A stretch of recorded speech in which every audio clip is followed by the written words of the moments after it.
Germanton multi speciality hospital, doctor Mir Jawad Zar Khan, national award winner, senior orthopaedic surgeon and director of Germanton multi speciality hospital. इनके साथ most senior and world experience doctor की team आपकी खिदमत में रहेगी।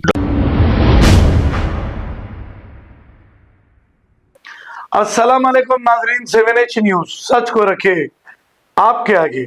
Adilabad district के इलाके में एक तहसीलदार ऑफिस में सीनियर असिस्टेंट ये शख्स जिसका नाम विद्यासागर रेड्डी बताया जा रहा है, 2 लाख रुपए रिश्वत लेते हुए ACB यानी कि एंटी करप्शन ब्यूरो के हाथों रंगे हाथ गिरफ्तार हो गया है। कांग्रेस के दौरे हुकूमत में रिश्वत का बाजार गर्म है।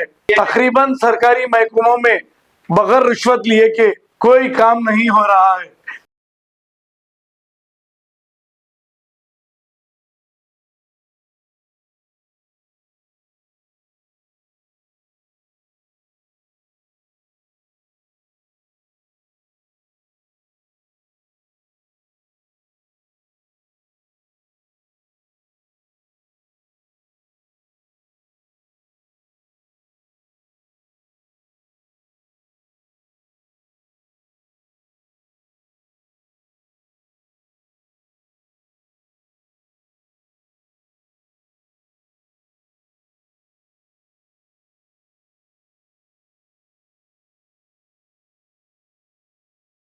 Germantown multi speciality hospital, doctor Mir Jawad Zar Khan, national award winner, senior orthopaedic surgeon and director of Germanton multi speciality hospital. इनके साथ most senior and world experience doctor की टीम आपकी खिदमत में रहेगी। Doctor Wasif Azam, doctor Bharvi Chandori, senior cardiologist और दीगर स्पेशलिस्ट डॉक्टर की टीम खिदमत अंजाम दे रही है। Robotic surgery, advance cath lab, MRI, operation theatre, ICU, 2D ultrasound and pathological laboratory की 24 घंटे इमरजेंसी सर्विस के साथ अपने तमाम अमराज का मुकम्मल इलाज करवाइए। Germanten multi speciality hospital, opposite to pillar number 150, Attapur, Hyderabad. खबर है शहर की, खबर है गाँव की, खबर है सारी दुनिया की। 7H न्यूज पसंद आए तो लाइक कीजिए, शेयर कीजिए और सब्सक्राइब करना ना भूलें। 7H news.